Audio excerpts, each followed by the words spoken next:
आज इस लेक्चर में हम बात करेंगे एक और इंपॉर्टेंट टर्मिनोलॉजी के बारे में जिसे बोला जाता है अर्थमेटिक इंस्ट्रक्शन सेट। अब इस पर्टिकुलर टॉपिक की बात की जाए तो ये टॉपिक आपके लिए बहुत बहुत बहुत ज़्यादा इंपॉर्टेंट है, क्योंकि इसके बेस पर कई टेक्निकल क्वेश्चन आपके बनेंगे। रिमेंबर, अगर इस टॉपिक की बात की जाए तो ये टॉपिक बहुत ज़्यादा वास्ट है जिसे हम टुकड़ों में पढ़ेंगे। अभी हम बेसिक फंडामेंटल प्रोग्रामिंग पे वर्क कर रहे हैं, तो हमें यहाँ पर अर्थमेटिक को एक बेसिक लेवल पे समझना पड़ेगा। बट जब हम जैसे जैसे हम आगे बढ़ते जाएंगे, जब हम पढ़ेंगे इफ एल्स क्या होता है, लूप्स क्या होता है, पॉइंटर्स क्या होते हैं, तो ये टॉपिक अपने आप इंट्रोड्यूस होता जाएगा अगेन एंड अगेन, और इस टॉपिक के अंदर कई इंपॉर्टेंट पॉइंट्स एड ऑन होते जाएंगे। डन। और मैं आपको गारंटी दे रहा हूं कि अगर आप टेक्निकल की बात करो, किसी भी कंपनी के टेक्निकल राउंड में इस पर्टिकुलर टॉपिक से रिलेटेड अप्रॉक्स 40 to 50% क्वेश्चंस बनते हैं। डन। तो ये टॉपिक आपके लिए बहुत बहुत बहुत ज्यादा इंपॉर्टेंट है। अब यहां पर इस पर्टिकुलर टॉपिक को समझने के पहले आपको एक टर्मिनोलॉजी को समझना पड़ेगा। आप सभी की बात की जाए तो आप सभी ने बेसिक कंप्यूटर को पढ़ रखा होगा। अगर पढ़ा है तो बहुत अच्छी बात है, बट अगर आपने इस टॉपिक को नहीं भी पढ़ा है तो इतना कोई बहुत ज्यादा इंपैक्ट नहीं पड़ेगा। वो चीज मैं आपको एक्सप्लेन कर रहा हूं। नॉर्मली अगर आपने कंप्यूटर पढ़ा है तो आपने एक टर्मिनोलॉजी पढ़ी होगी कंप्यूटर के बारे में जिसे बोला जाता है ब्लॉक डायग्राम ऑफ कंप्यूटर। अब ब्लॉक डायग्राम क्या होता है उसको अपन डिस्कस नहीं करेंगे। अगर आप चाहें तो इंटरनेट पे कई वीडियोस अवेलेबल हैं जहां पर कंप्यूटर के ब्लॉक डायग्राम को एक्सप्लेन किया गया होगा। तो किसी भी कंप्यूटर के ब्लॉक डायग्राम की बात की जाए तो वहां पर तीन टर्मिनोलॉजीज होती हैं। पहली टर्मिनोलॉजी मेमोरी, दूसरी टर्मिनोलॉजी प्रोसेसर, और तीसरी टर्मिनोलॉजी जिसे बोला जाता है ALU, arithmetic logic unit. Done. अब यहां पर ALU की बात की जाए तो ALU क्या होता है। नॉर्मली अगर मैं किसी भी कंप्यूटर की बात करूं, किसी भी प्रोसेसर की बात करूं, तो जो प्रोसेसर होता है वो इंटरनली अगर कोई भी लॉजिकल ऑपरेशन परफॉर्म करता है तो लॉजिकल ऑपरेशन परफॉर्म करने के लिए वो मेनली दो प्रकार के कैलकुलेशन का यूज करता है। पहला अर्थमेटिक कैलकुलेशंस, दूसरा लॉजिकल कैलकुलेशंस। डन। मतलब सिंपल वर्ड में अगर बात की जाए तो अगर मैं कोई भी लॉजिकल ऑपरेशन परफॉर्म करना चाह रहा हूं, रिमेंबर इस पॉइंट को ध्यान समझना, अगर मैं कोई भी प्रोग्राम बना रहा हूं और उस प्रोग्राम में कोई भी लॉजिकल ऑपरेशन परफॉर्म करना जा रहा हूं, तो एक चीज ध्यान रखिएगा, वो लॉजिकल ऑपरेशन केवल और केवल दो प्रकार के होते हैं। पहला मैथमेटिकल ऑपरेशन। अब मैथमेटिकल वर्ड जैसे मैंने यूज किया तो कई स्टूडेंट्स के माइंड में एक पॉइंट आ जाएगा कि सर मैं तो कॉमर्स बैकग्राउंड का हूं, मैं आर्ट्स बैकग्राउंड का हूं, मेरा मैथमेटिक्स उतना स्ट्रांग नहीं है। मैं आपको एक चीज क्लियर कर देता हूं, जिन मैथमेटिकल ऑपरेशन की बात कर रहा हूं तो वो मैथमेटिकल ऑपरेशन केवल और केवल plus minus multiply divide, that's it, इतने में आपके बड़े बड़े लॉजिक इंप्लीमेंट हो जाएंगे। डन। सिंपल वर्ड में बेटा पूरे के पूरे खेल अपन इन्हीं चार ऑपरेशन पे कर देंगे। डन। तो मैथमेटिकल ऑपरेशन की आपको रिक्वायरमेंट पड़ेगी, और दूसरा लॉजिकल। लॉजिकल मतलब क्या, छोटा है, बड़ा है, बराबर है, बराबर नहीं, ये लॉजिकल ऑपरेशंस की कैटेगरी में आएंगे आपके, तो इनको भी अपन डिस्कस करेंगे। डन।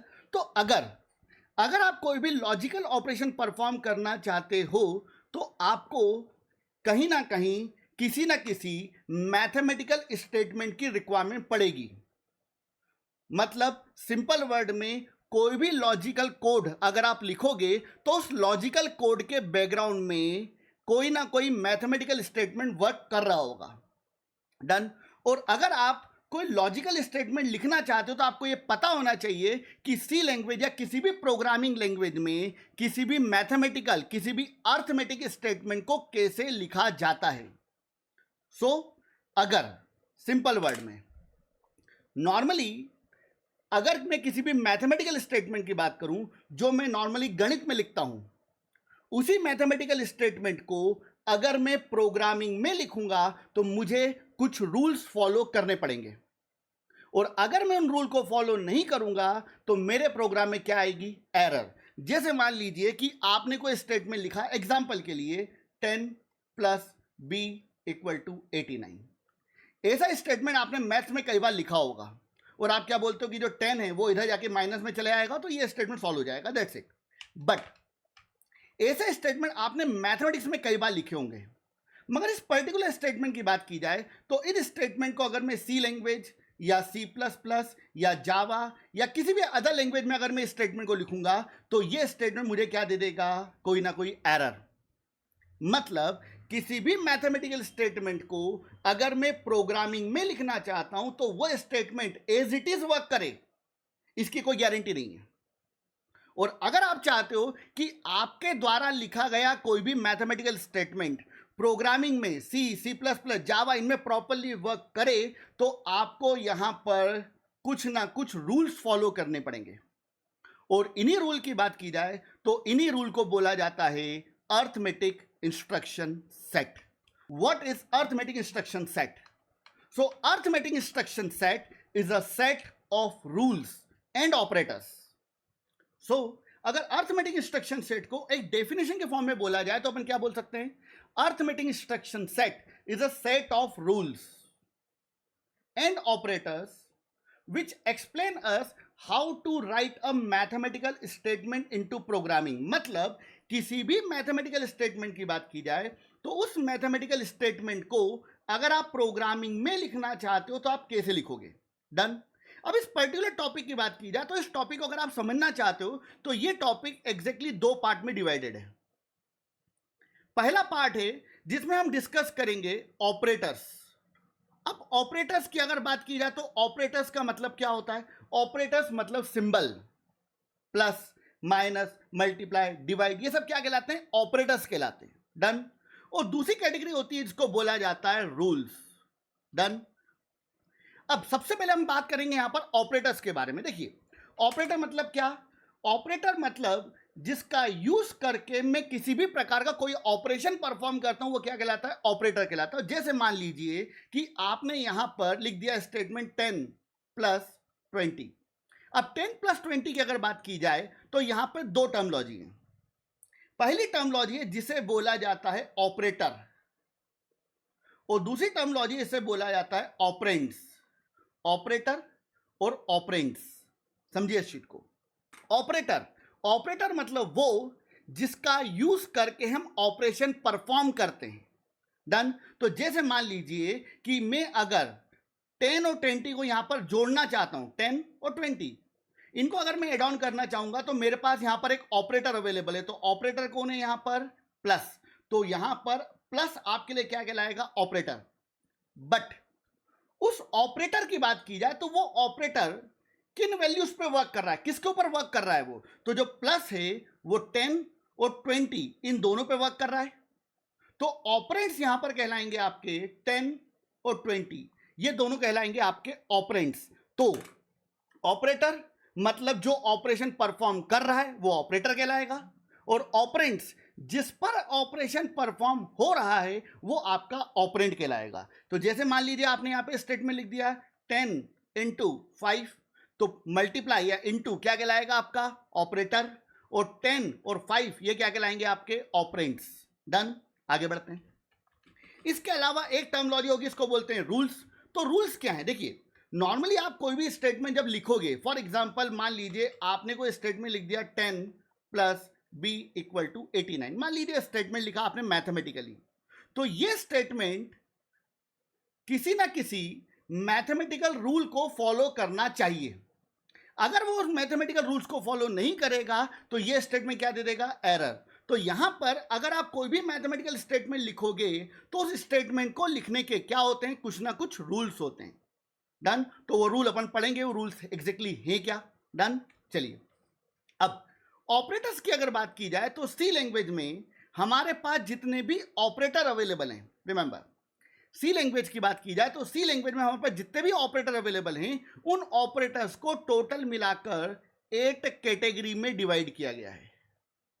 कितनी कैटेगरीज? 8। कौन कौन सी कैटेगरीज हैं? पहली जिसे बोला जाता है अर्थमेटिक या arithmetic operators. Second one assignment operator. Third one relational operator. Fourth one logical operator, conditional operator, increment and decrement operator,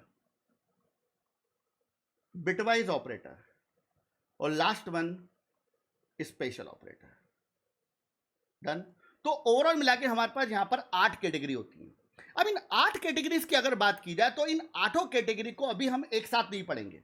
अभी हम प्रोग्रामिंग के इनिशियल फेज में, तो मैं यहां पर केवल 2 कैटेगरी के बारे में बात करूंगा। पहली कैटेगरी अर्थमेटिक और दूसरी कैटेगरी असाइनमेंट। रिलेशनल, लॉजिकल और कंडीशनल, इनकी जरूरत हमको पड़ेगी कब? जब मैं आपको टॉपिक पढ़ाऊंगा इफ एल्स। डन। जब हम टॉपिक पढ़ेंगे लूप, तो हम किसके बारे में बात करेंगे? इंक्रीमेंट और डिक्रीमेंट के बारे में। तो जैसे जैसे हम आगे बढ़ते जाएंगे हम अलग अलग कैटेगरीज को डिस्कस करते चलेंगे। ओके। इसके अलावा अगर रूल्स की बात की जाए तो यहां पर हमारे पास टोटल मिला के 7 रूल्स अवेलेबल हैं। अब इन रूल्स की बात की जाए तो इन रूल्स को अभी अपन डिस्कस नहीं करेंगे। उसके पहले हम यहां पर बात करेंगे 2 कैटेगरीज के बारे में। पहली कैटेगरी जिसे बोला जाता है अर्थमेटिक ऑपरेटर्स और दूसरी कैटेगरी जिसे बोला जाता है असाइनमेंट ऑपरेटर्स। डन। तो चलिए स्टार्ट करते हैं हमारी पहली कैटेगरी के साथ में, जिसका नाम है अर्थमेटिक ऑपरेटर्स। डन। अब अर्थमेटिक ऑपरेटर्स की अगर बात की जाए तो अर्थमेटिक ऑपरेटर्स मतलब क्या? रिमेंबर, अर्थमेटिक की बात की जाए तो अर्थमेटिक का मतलब होता है मैथमेटिकल। रिमेंबर, मतलब अगर आप किसी भी प्रकार के कोई भी मैथमेटिकल ऑपरेशन सी लैंग्वेज में परफॉर्म करना चाहते हो तो उसके लिए आपको यहां पर कुछ ऑपरेटर्स प्रोवाइड किए गए हैं जिन्हें नॉर्मली बोला जाता है अर्थमेटिक ऑपरेटर्स। अब अर्थमेटिक ऑपरेटर्स की बात की जाए तो सी लैंग्वेज में हमारे पास टोटल मिला के 5 अर्थमेटिक ऑपरेटर्स अवेलेबल हैं। कौन कौन से?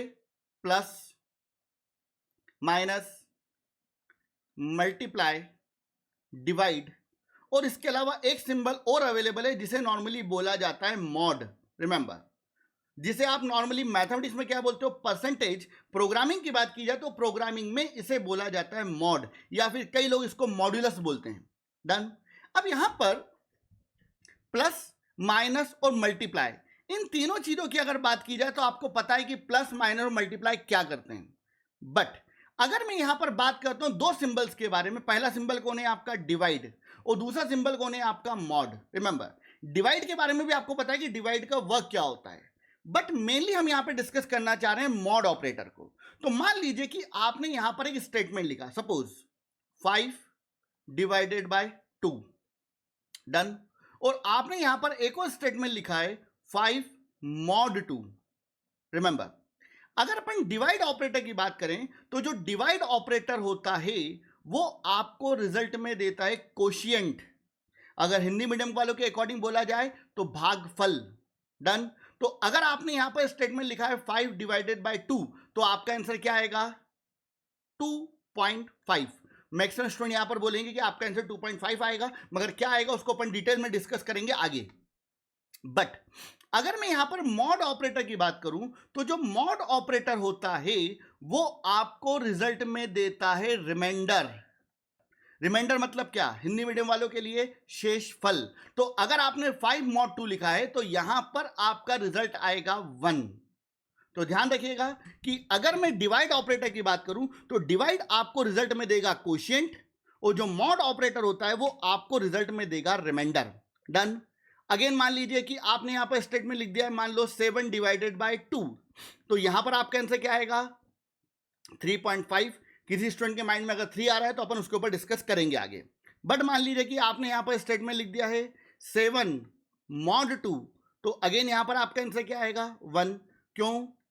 3 टाइम्स डिवाइड होगा तो 2 3 6, और रिमाइंडर में क्या बचेगा आपको? 1। तो यहां पर आपका रिजल्ट आएगा 1। अगर आपने मान लीजिए स्टेटमेंट लिख दिया है 21 डिवाइडेड बाय 9, तो 21 डिवाइडेड बाय 9 की बात की जाए तो यहां पर आपका रिजल्ट क्या आएगा? यहां पर आपका रिजल्ट आएगा 2 पॉइंट समथिंग। बट 21 मॉड 9 की अगर बात की जाए तो यहां पर आपका रिजल्ट क्या आएगा? 3। डन। सो मैं उम्मीद करता हूं कि आपको यहां पे क्लियर हो गया होगा कि डिवाइड और मॉड ऑपरेटर में क्या डिफरेंस होता है। रिमेंबर, एक चीज ध्यान रखिएगा, ये दोनों ऑपरेटर आपके बेसिक लॉजिकल प्रोग्राम्स को डेवलप करने के लिए बहुत ज्यादा इंपॉर्टेंट है। रिमेंबर, अपकमिंग जब हम आगे बढ़ेंगे तो जब आपको असाइनमेंट्स मिलेंगे तो उन असाइनमेंट्स की बात की जाए तो उनमें से 10 to 15 असाइनमेंट्स केवल और केवल इन दोनों ऑपरेटर्स पर ही डिपेंड करेंगे। तो आपके माइंड में प्रॉपर्ली क्लियर होना चाहिए कि जो डिवाइड होता है वो आपको रिजल्ट में देगा कोशिएंट, भागफल, और जो मॉड होगा वो आपको रिजल्ट में देगा रिमाइंडर, मतलब क्या? शेषफल। तो चलिए आगे बढ़ते हैं। अब यहां पर ये जो मॉड ऑपरेटर है जिसके बारे में मैंने आपको बताया, इस मॉड ऑपरेटर के ऊपर कुछ रूल्स हैं। रिमेंबर, जो मैंने आपको 7 रूल्स के बारे में बोला था अभी थोड़ी देर पहले, वो 7 रूल्स अलग हैं। ये रूल स्पेसिफिकली मॉड ऑपरेटर के बारे में है, ध्यान रखिएगा प्लीज। तो स्टार्ट करते हैं हमारे पहले रूल के साथ में जो मॉड ऑपरेटर पे वर्क करता है।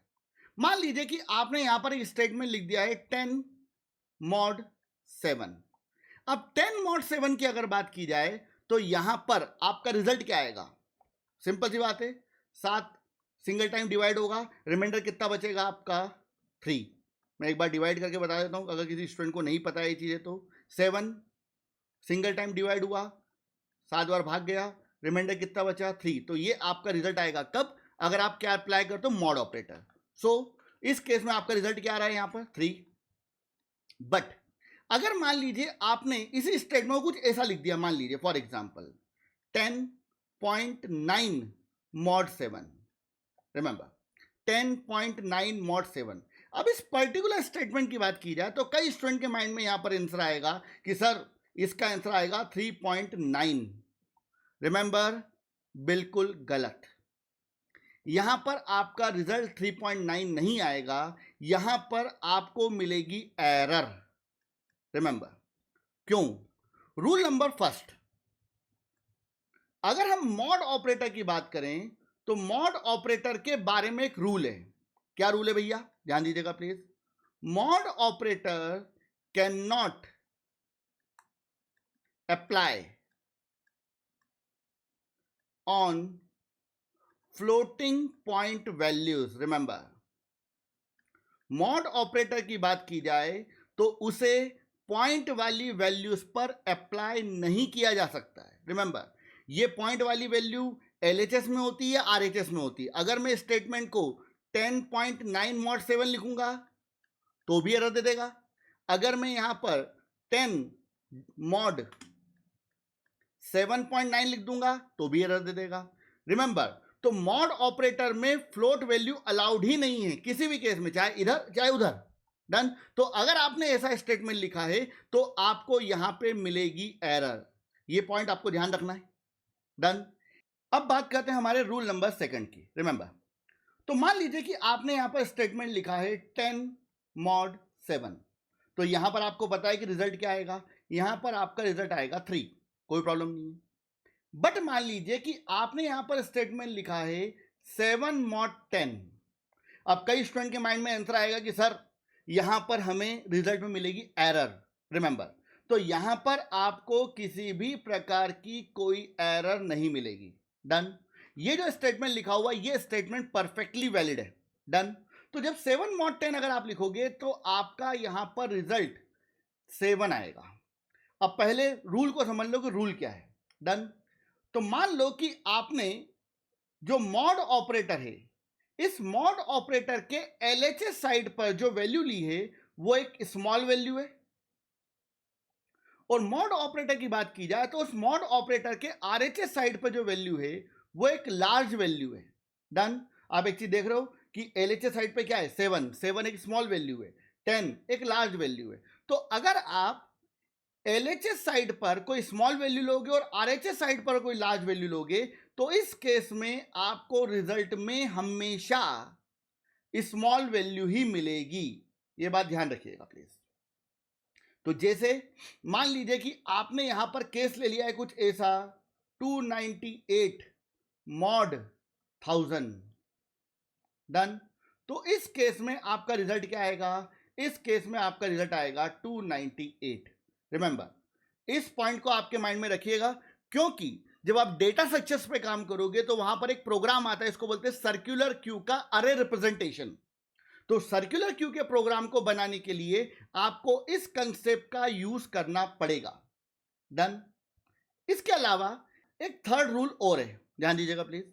मान लो कि आपने मॉड ऑपरेटर पर नेगेटिव वैल्यू का यूज कर लिया है। रिमेंबर, अब वो नेगेटिव वैल्यू चाहे तो एलएचएस साइड पे हो या वो नेगेटिव वैल्यू मान लीजिए आरएचएस साइड पे हो।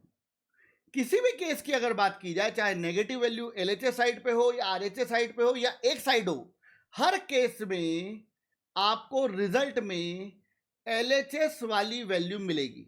ये बात ध्यान रखिएगा प्लीज। तो जैसे मान लो आपने स्टेटमेंट लिख दिया यहां पर -7 mod 10, आपका रिजल्ट क्या आएगा? आपका रिजल्ट आएगा -7। डन। अगर मान लीजिए आपने यहां पे स्टेटमेंट लिख दिया है -7 mod -10, तो इस केस में भी आपका रिजल्ट क्या आएगा? -7। रिमेंबर, ये चीज आपको आपके माइंड में बिठा के रखनी है। क्लियर है? तो ये थे आपके अर्थमेटिक ऑपरेटर। अब बात कर रहे हैं हम एक और कैटेगरी के बारे में जिसे नॉर्मली बोला जाता है असाइनमेंट ऑपरेटर। अब असाइनमेंट ऑपरेटर की बात की जाए तो असाइनमेंट ऑपरेटर हम किसको बोलते हैं? तो नॉर्मली आपने मैथमेटिक्स में ये सिंबल जरूर देखा होगा। अब इस पर्टिकुलर सिंबल की अगर बात की जाए तो ये जो सिंबल है इसे आप मैथमेटिक्स में बोलते हो equal to operator. But programming की बात की जाए, C language, C++, Java, Python, किसी भी लैंग्वेज की अगर बात की जाए तो इसे नॉर्मली बोला जाता है असाइनमेंट ऑपरेटर। अब असाइनमेंट ऑपरेटर की अगर बात की जाए तो असाइनमेंट ऑपरेटर का यूज क्या होता है? रिमेंबर, तो यहां पर हमारे पास में एक इंपॉर्टेंट वर्ड है। वर्ड क्या है आपका? असाइन। अब असाइन की अगर बात करें तो असाइन का मतलब क्या होता है? असाइन का मतलब होता है देना। रिमेंबर, जैसे मान लीजिए मैंने आपको कोई टास्क असाइन किया, इसका मतलब क्या हुआ कि मैंने आपको कोई टास्क दिया। डन। जैसे मान लीजिए मेरे हाथ में एक पेन अवेलेबल है, इस पेन की बात की जाए तो ये पेन मैंने आपको दिया, इसका मतलब क्या हुआ कि ये पेन मैंने आपको असाइंड किया। अब एक चीज ध्यान रखना, ऐसी सिचुएशन जब आपको कोई इंफॉर्मेशन, कोई डेटा, कोई वैल्यू लेना देना होती है तो ऐसी सिचुएशन में आप असाइनमेंट ऑपरेटर का यूज करते हो। अब असाइनमेंट ऑपरेटर की बात की जाए तो असाइनमेंट ऑपरेटर के दो पार्ट होते हैं। पहला LHS, दूसरा RHS। डन। अब यहां पे ध्यान दीजिए, मैंने अभी आपसे क्या बोला? असाइनमेंट ऑपरेटर का यूज कब करते हैं? असाइनमेंट ऑपरेटर का यूज तब किया जाता है जब आपको कोई वैल्यू लेना देना होती है। अब जैसे मान लीजिए कि मैं ये पेन आपको देना चाह रहा हूं, इसका मतलब क्या हुआ कि मैं ये पेन आपको असाइन करना चाह रहा हूं। अब भैया अगर मैं ये चीज आपको देना चाह रहा हूं तो कोई ना कोई लेने वाला भी तो होगा जो इस पेन को एक्सेप्ट करेगा। तो यहां पर दो होंगे, एक देने वाला मतलब क्या? डोनर, और एक लेने वाला मतलब क्या? एक्सेप्टर। तो एक चीज ध्यान रखना, जो एक्सेप्टर होगा हमेशा लेफ्ट हैंड साइड पे होगा, और डोनर की बात की जाए तो जो डोनर होगा वो हमेशा राइट हैंड साइड पे होगा। मतलब सिंपल वर्ड में अगर बोला जाए तो मैं यहां पर यह बोल सकता हूं कि जो वैल्यू होगी वो राइट हैंड साइड से लेफ्ट हैंड साइड की ओर क्या करेगी? फ्लो करेगी।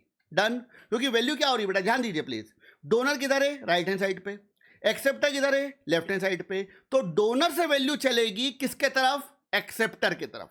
डन। तो एक चीज ध्यान रखना हमेशा कि वैल्यू, अगर आप कोई वैल्यू किसी अदर वेरिएबल या किसी को भी दे रहे हो प्रोग्राम के अंदर, तो हमेशा वैल्यू राइट हैंड साइड से लेफ्ट हैंड साइड की ओर फ्लो होती है।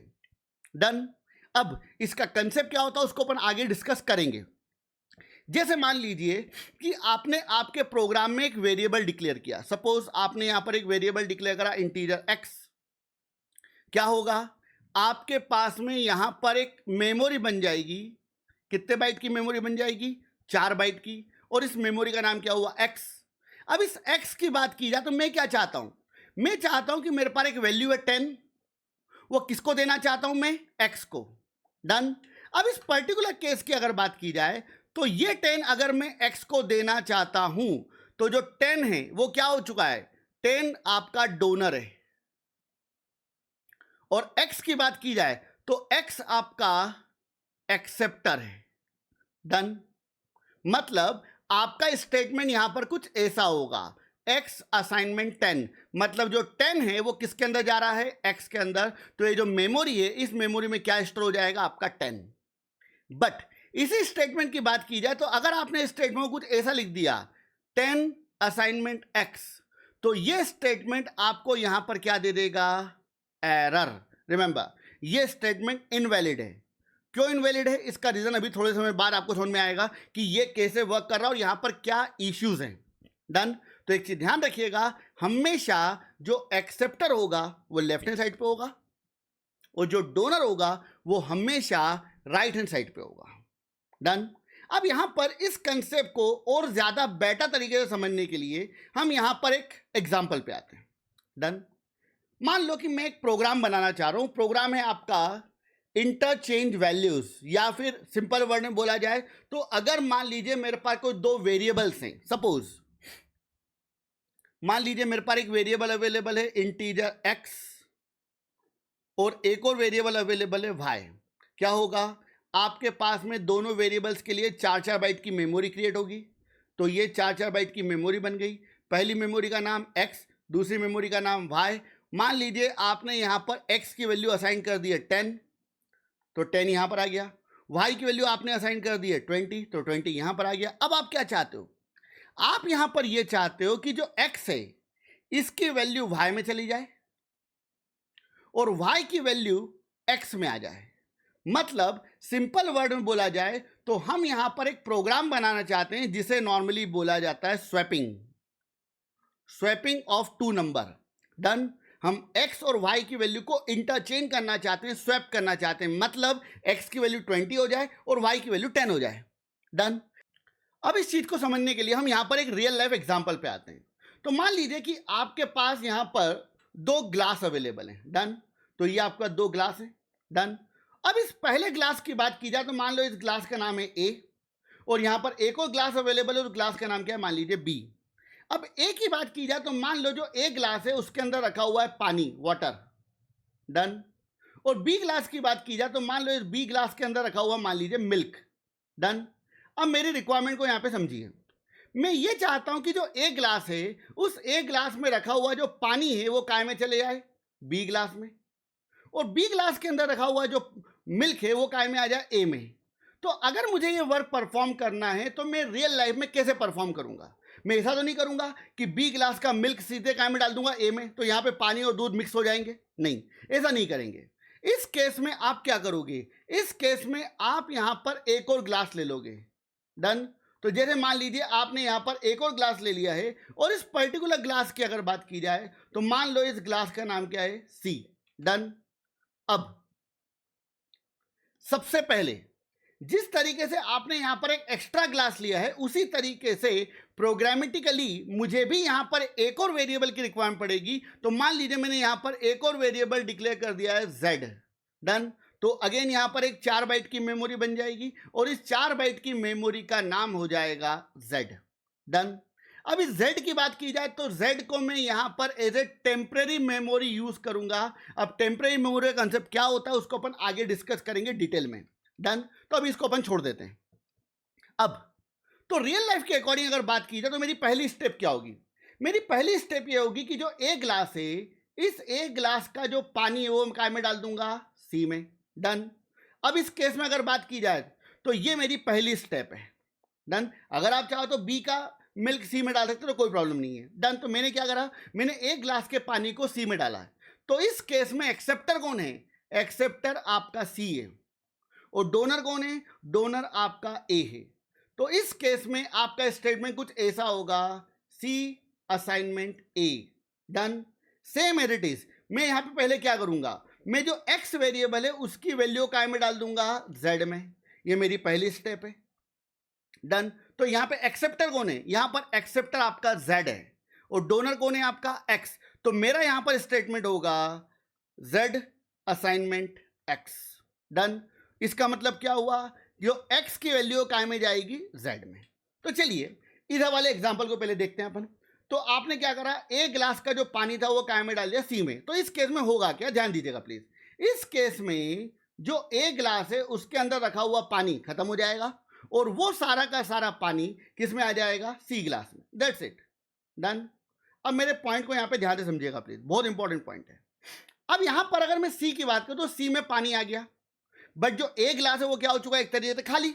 डन। अब मेरे पॉइंट को यहां पे ध्यान से समझने की कोशिश करना। देखिए अगर मैं रियल लाइफ की बात करूं तो रियल लाइफ में अगर मैं कोई चीज आपको दे रहा हूं तो वो चीज मेरे पास से चली जाएगी। जैसे मेरे हाथ में एक पेन है, ये पेन मैंने आपको दिया तो मेरे पास पेन थोड़ी बचा। डन। वो पेन आपका हो चुका है।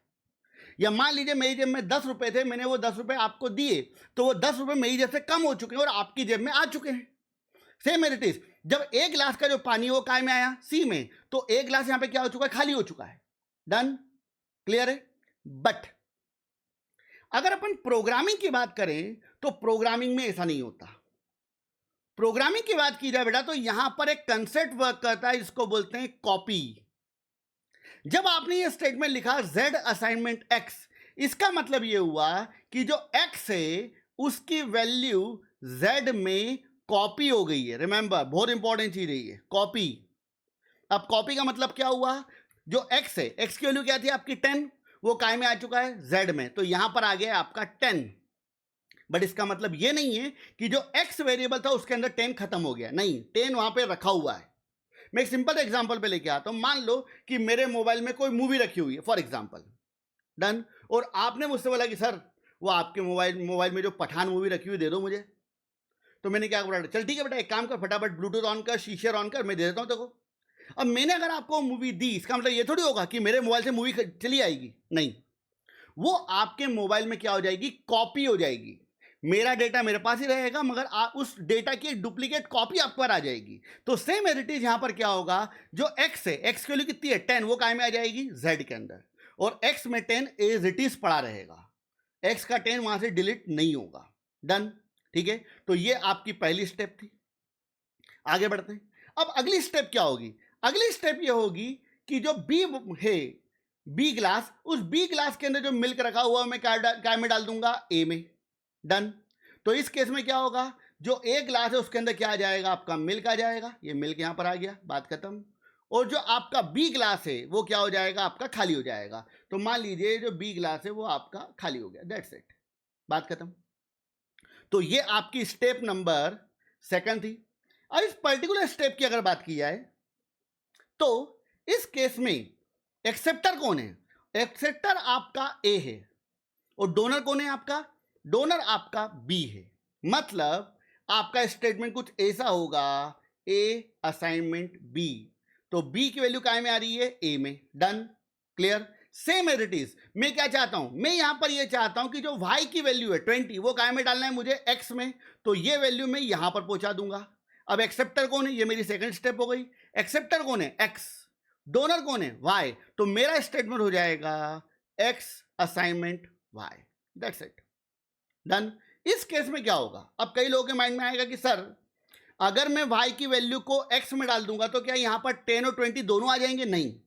एक चीज ध्यान रखना, एक मेमोरी में केवल एक वैल्यू आती है, तो जब आपने y की वैल्यू को x में डाला तो उस केस में जो x की वैल्यू है वो डिस्ट्रॉय हो जाएगी और उस जगह पर एक नई वैल्यू आके बैठ आएगी और वो नई वैल्यू होगी आपकी 20। बट इस केस में अभी भी y के अंदर क्या पड़ा हुआ है, 20, y की वैल्यू x में कॉपी हुई है, y x के अंदर क्या आ गया 20, मगर y में अभी भी 20 पड़ा हुआ है। अब मुझे क्या चाहिए, मुझे यहां पर 10 लाना है। डन, तो यहां पर उसी को रियल लाइफ एग्जांपल के थ्रू बात कर लेते हैं। अब सी के अंदर जो पानी वो मुझे कहां पहुंचाना है, बी के अंदर, तो मेरी थर्ड स्टेप क्या होगी, ये मेरी थर्ड स्टेप है, क्या कि सी का पानी किस में आ रहा है, बी में, तो बी क्या हुआ, एक्सेप्टर, और सी क्या हो गया, डोनर, तो आपका स्टेटमेंट क्या हो जाएगा, B assignment C. Same as it is. अब z की वैल्यू क्या है 10, वो मुझे कहां पहुंचानी है, y में, ये मेरी थर्ड स्टेप है। तो एक्सेप्टर कौन है यहां पर, y, डोनर कौन है आपका, z, तो आपका स्टेटमेंट हो जाएगा y असाइनमेंट z। तो z की वैल्यू क्या थी 10, वो किस में कॉपी हो जाएगी, y में, तो यहां पर आपका आ जाएगा 10। और आप एक चीज नोटिस कर रहे हो कि इन 3 स्टेप्स के बाद में जो x है और जो y है उनकी वैल्यू क्या हो चुकी है, स्वैप।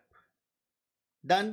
तो एक चीज ध्यान रखना है आपको कि जो एक्सेप्टर होगा वो हमेशा लेफ्ट हैंड साइड पे होगा और जो डोनर होगा वो हमेशा राइट हैंड साइड पर होगा।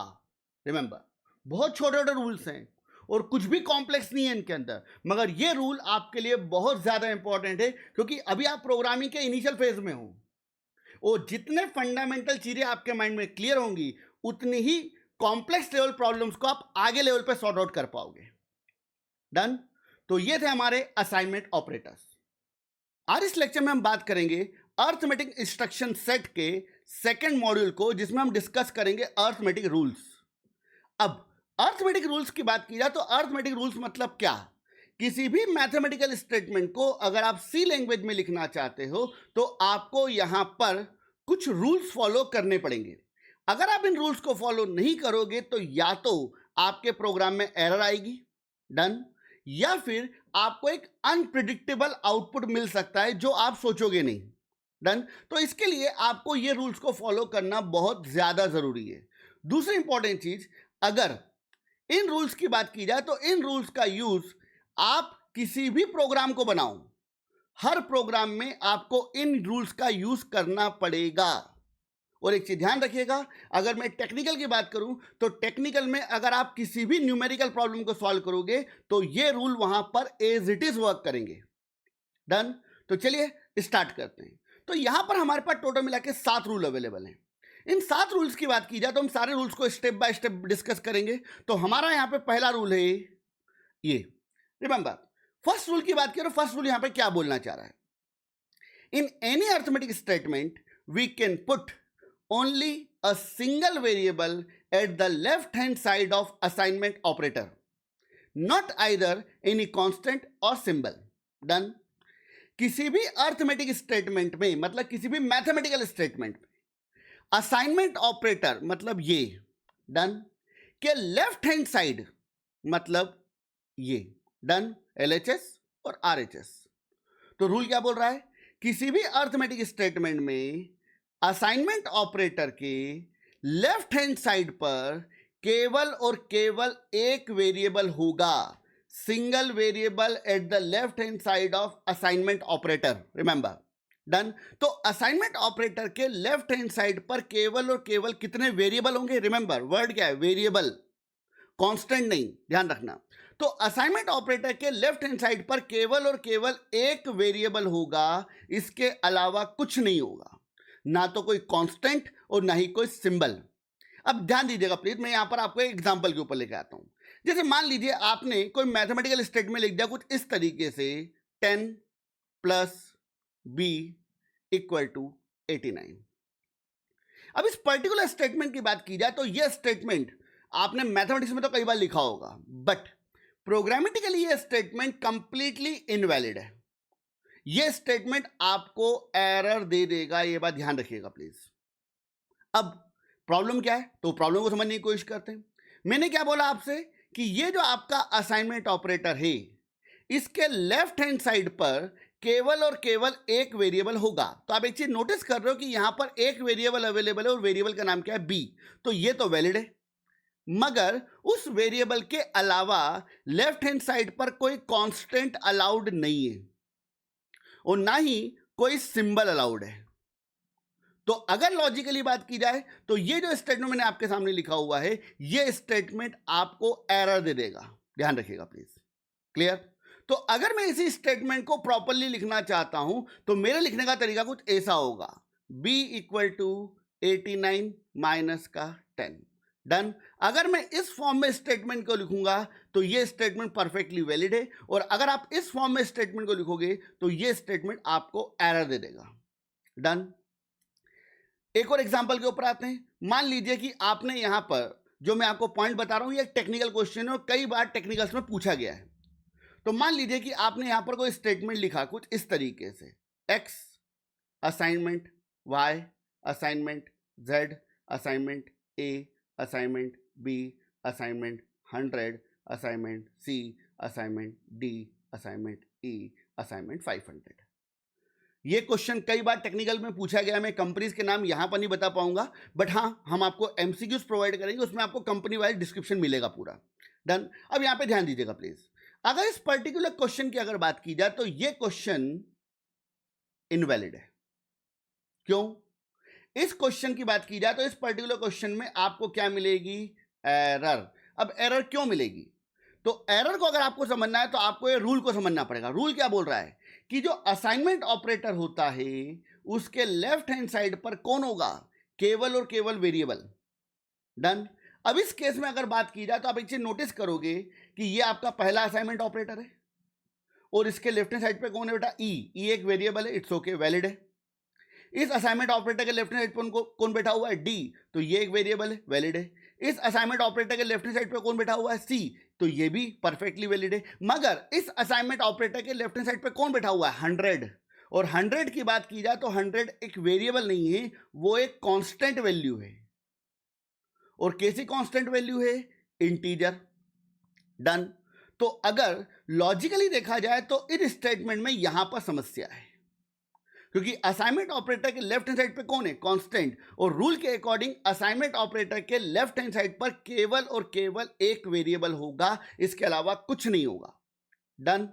तो ये स्टेटमेंट आपको क्या दे देगा, एरर। तो अगर आप इस स्टेटमेंट को प्रॉपर्ली लिखना चाहते हो तो आपका स्टेटमेंट हो जाएगा x assignment y assignment z assignment a assignment b assignment c assignment d assignment e assignment 500। तो ये स्टेटमेंट आपका परफेक्टली वैलिड है, इसमें आपको किसी प्रकार की कोई एरर नहीं मिलेगी। डन। तो ये था आपका रूल नंबर फर्स्ट। अब बात करते हैं हमारे रूल नंबर सेकंड के बारे में। अब रूल नंबर सेकंड की बात किया तो रूल नंबर सेकंड एग्जैक्टली आपको क्या बोलना चाह रहा है, इसको ध्यान से समझने की कोशिश करिएगा प्लीज। तो यहां पर आपका रूल बोल रहा है कि if we perform arithmetic operation between two similar type of primitive types, it will generate similar type of result. Remember, अब इस पॉइंट को प्रॉपर्ली ध्यान से समझने की कोशिश करिएगा प्लीज, ध्यान देना प्लीज। तो जैसे मान लीजिए कि आपने कोई स्टेटमेंट लिखा, सपोज मान लीजिए मैंने यहां पर एक स्टेटमेंट लिखा है कुछ इस तरीके से 5 डिवाइडेड बाय 2। डन। अब एक चीज ध्यान दो, अगर 5 की बात की जाए तो 5 यहां पर कैसी वैल्यू है, 5 एक इंटीजर वैल्यू है। और 2 की बात की जाए तो 2 कैसी वैल्यू है, 2 भी एक इंटीजर वैल्यू है। डन।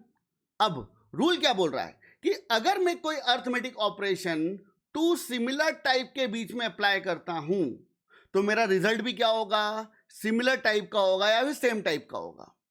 जैसे 5 कैसी वैल्यू है, इंटीजर, 2 कैसी वैल्यू है, इंटीजर। अगर हम यहां पर इन दोनों को सॉल्व करेंगे तो कई स्टूडेंट के माइंड में क्या आता है कि सर मेरा आंसर आएगा 2.5। बिल्कुल गलत। मैथमेटिक्स में आता होगा, प्रोग्रामिंग में नहीं आएगा, ध्यान रखना। तो अगर इस पर्टिकुलर स्टेटमेंट की बात की जाए तो यहां पर आपका जो रिजल्ट आएगा वो केवल और केवल 2 आएगा।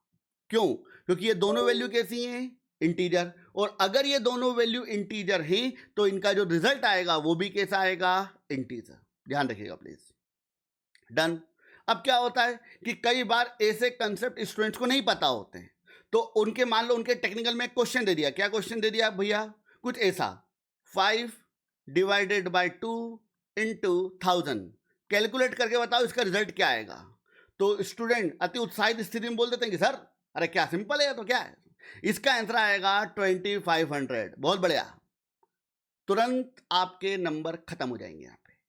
क्यों, क्योंकि अकॉर्डिंग टू द रूल बात की जाए तो 5 डिवाइडेड बाय 2 का जो रिजल्ट आएगा वो 2.5 नहीं आएगा, उसका रिजल्ट आएगा 2।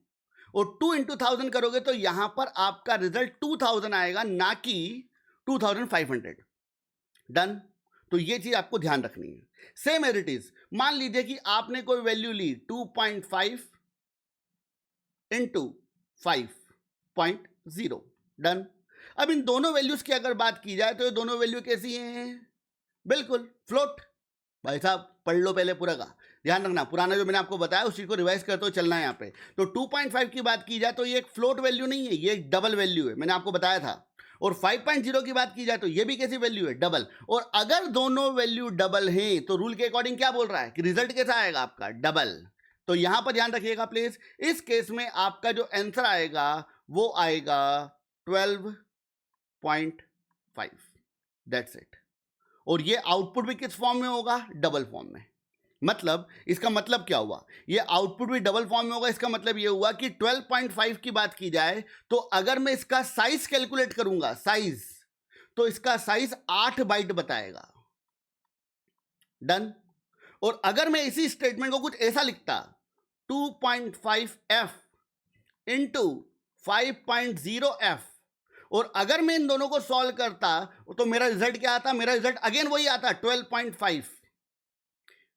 बट इस 12.5 की बात की जाए तो इसका अगर मैं साइज कैलकुलेट करूंगा तो इसका साइज मुझे 4 बाइट बताएगा। क्यों, क्योंकि जो इनपुट में जो वैल्यू आपको दी गई थी वो दोनों वैल्यू कैसी हैं, फ्लोट। और अगर ये दोनों वैल्यू फ्लोट है तो इनका जो रिजल्ट आएगा वो भी काय में आएगा, फ्लोट में आएगा। मतलब इसका साइज कितना बताएगा, 4 बाइट, क्योंकि फ्लोट 4 बाइट का होता है। बट अगर आपने इस केस में लिखा है तो आपका जो आंसर आ रहा है वो 12.5 ही आ रहा है, बट उसका जो साइज बताएगा वो आपको बताएगा 8 बाइट। क्यों? क्योंकि यहां पर दोनों वैल्यू कैसी है, डबल, तो रिजल्ट भी कैसा होगा, डबल। Done, that's it.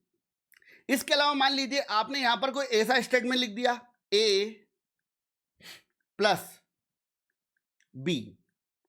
अब यहां पर ए की बात की जाए तो ए क्या है, ए एक कैरेक्टर है। बी की बात की जाए तो बी क्या है, कैरेक्टर है।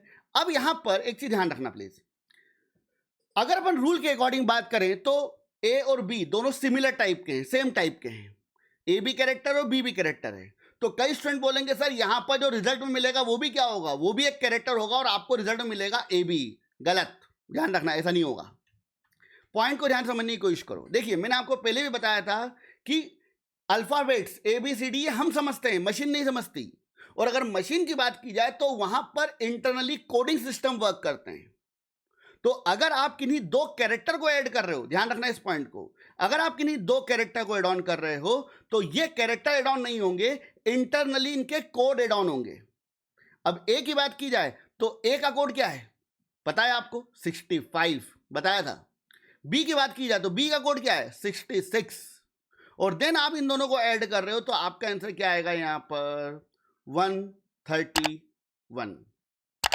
रिमेंबर, ठीक है। तो कृपया ये जो रूल है वो दोनों इंटीजर वैल्यू होगी तब भी काम करेगा, दो फ्लोट वैल्यू होगी तब भी काम करेगा, दो डबल वैल्यू होंगी तब भी काम करेगा। मगर कैरेक्टर के केस में इंटरनली क्या हो जाएगा कि जो कैरेक्टर होगा वो इंटरनली एक कोड में कन्वर्ट हो जाएगा। और वो कोड क्या होगा, आपका जो भी कोड होगा, अगर ए है तो कोड 65 होगा, कैपिटल बी है तो कोड 66 होगा। तो टोटल आपका आंसर क्या आ रहा है यहाँ पे, 131।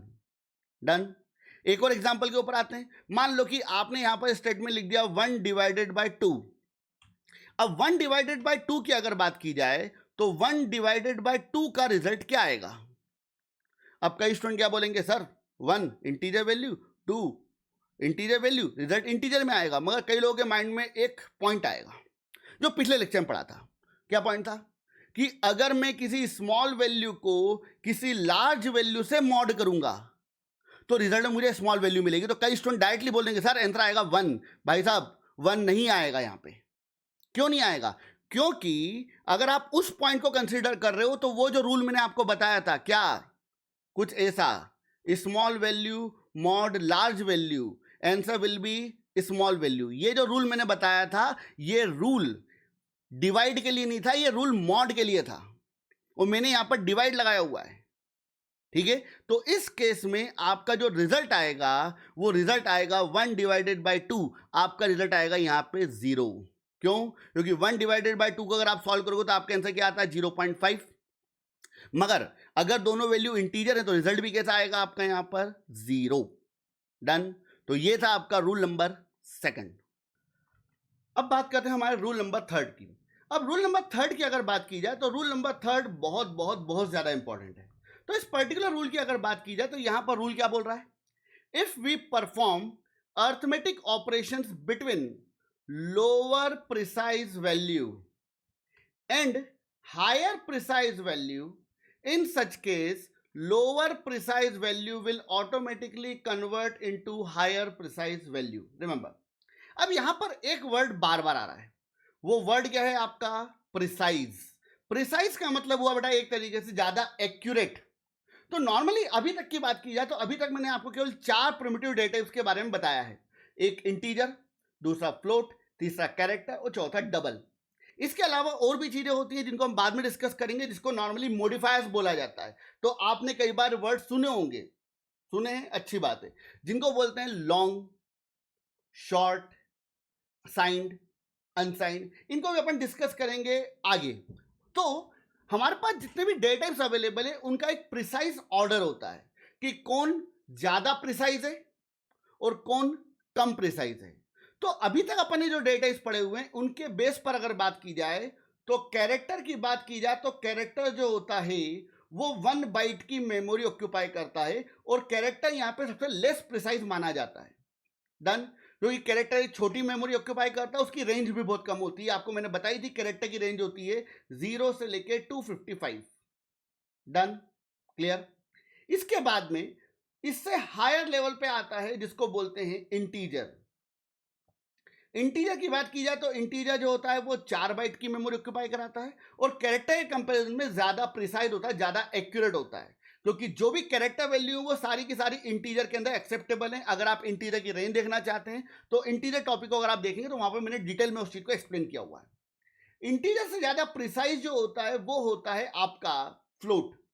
फ्लोट की बात की जाए तो जो फ्लोट होता है वो भी 4 बाइट की मेमोरी ऑक्यूपाई करता है, मगर कंपेरेटिवली बात की जाए तो फ्लोट ज्यादा प्रिसाइज होता है, ज्यादा एक्यूरेट होता है as compare to integer. Done. और इसकी बात की जाए तो इससे भी ज्यादा प्रिसाइज जो होता है वो होता है double.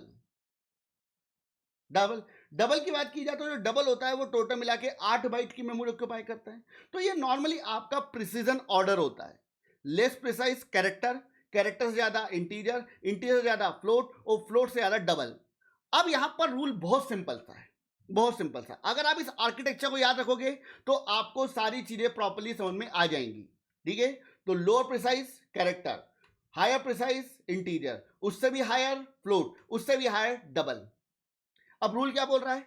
If we perform arithmetic operation between lower precise value and higher precise value, then in case lower precise value will automatically convert into higher precise value. मतलब मान लो कि आपने यहां पर कोई ऐसा स्टेटमेंट लिखा 10 प्लस 2.5। अब 10 प्लस 2.5 की बात की जाए तो आपको यहां पे समझना पड़ेगा कि कौन क्या है। 10 की बात की जाए तो 10 एक इंटीजर वैल्यू है। डन। और अगर 2.5 की बात की जाए तो 2.5 एक डबल वैल्यू है। क्लियर।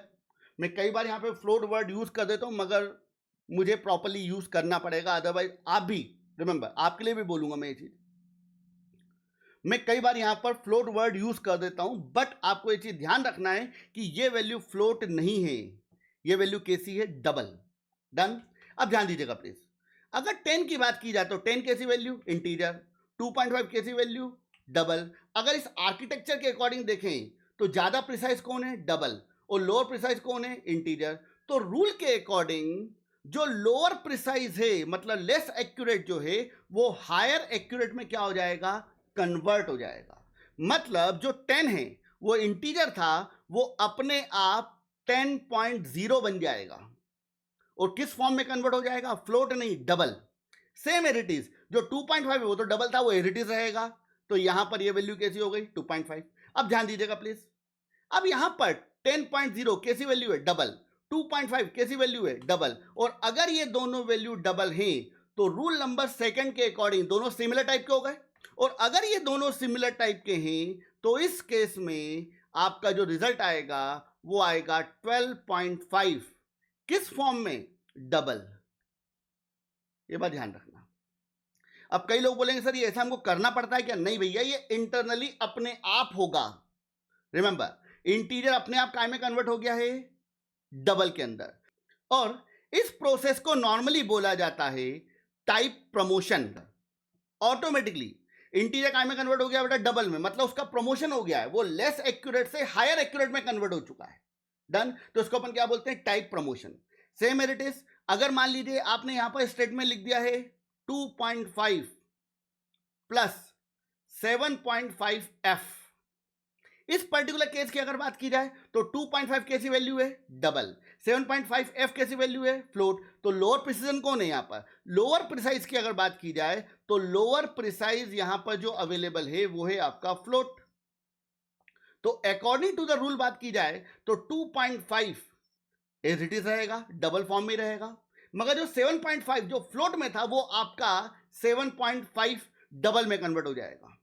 इस केस में अगर आप इन दोनों को सॉल्व करोगे तो आपका रिजल्ट क्या आएगा? 10.0। मगर जो रिजल्ट होगा ये रिजल्ट डबल के फॉर्म में होगा। मतलब अगर मैं इसका साइज कैलकुलेट करने की कोशिश करूंगा, साइज कैसे कैलकुलेट करते हैं मैं आगे बताऊंगा। तो यहां पर अगर 10.0 की बात की जाए तो इसका जो साइज आएगा वो आपको बताएगा 8 बाइट। ध्यान रखना।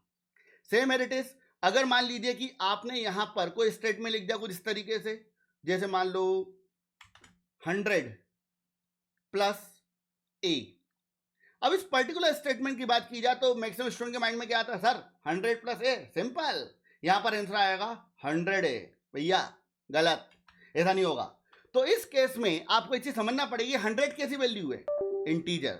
और अगर मैं ए की बात करता हूं तो ए कैसी वैल्यू है, ए एक कैरेक्टर है। और रूल के अकॉर्डिंग कौन किस में कन्वर्ट होगा, कैरेक्टर इंटीजर में, लोअर प्रिसाइज हायर प्रिसाइज में कन्वर्ट हो जाएगा।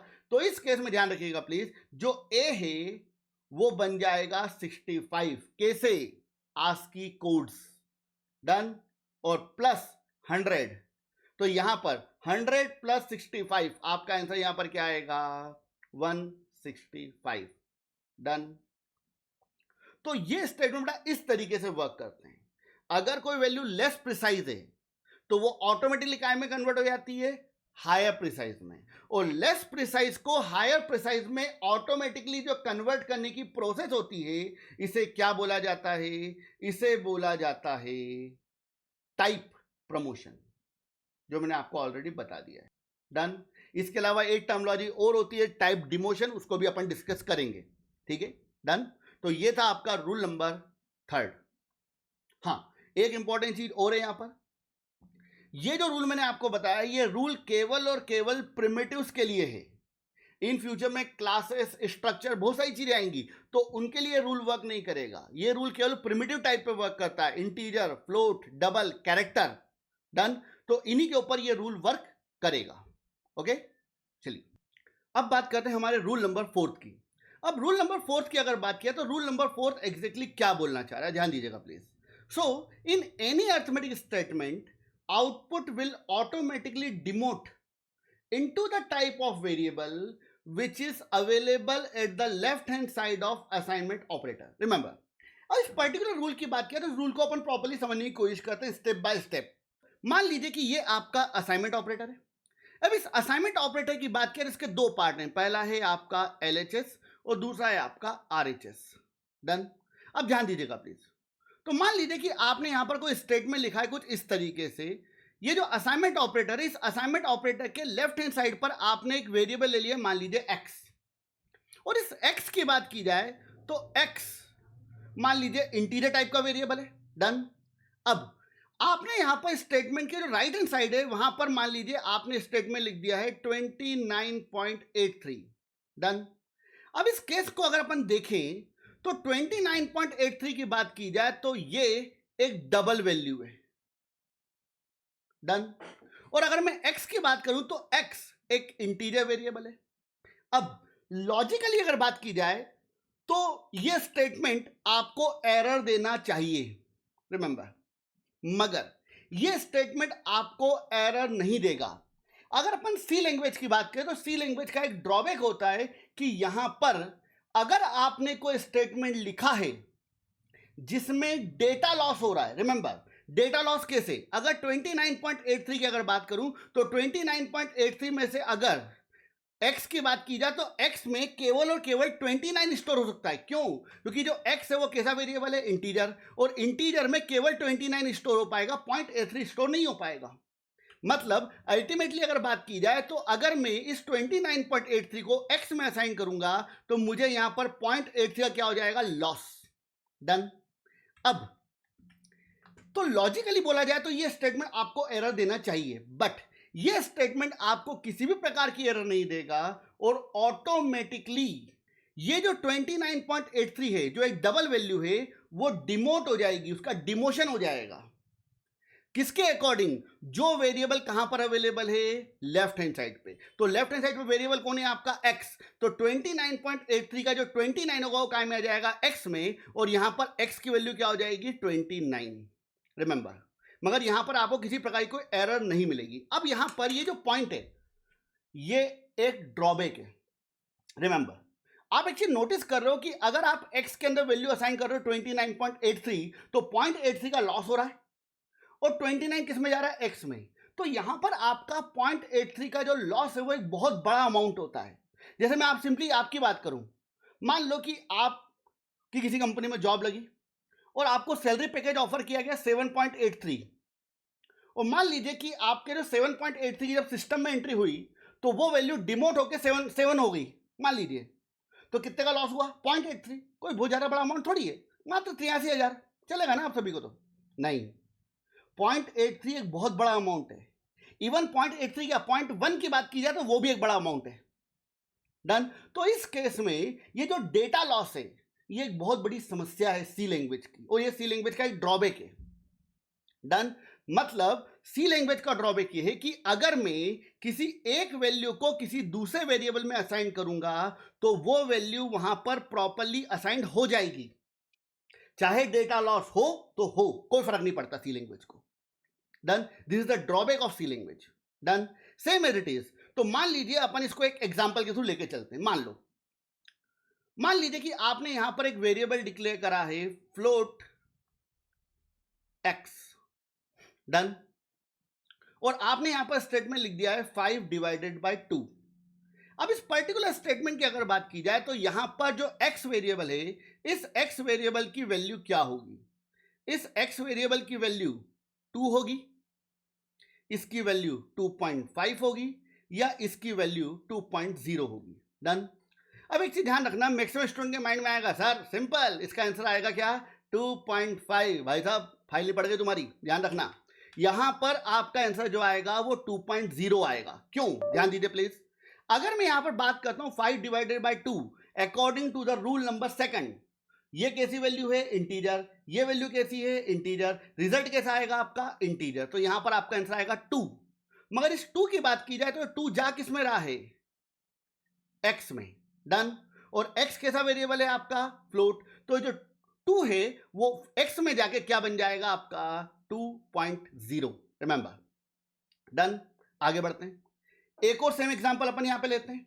तो मान लीजिए आपने यहां पर एक वेरिएबल और लिया है फ्लोट y, और y इक्वल टू आपने यहां पे स्टेटमेंट लिख दिया है 5 डिवाइडेड बाय 2.0।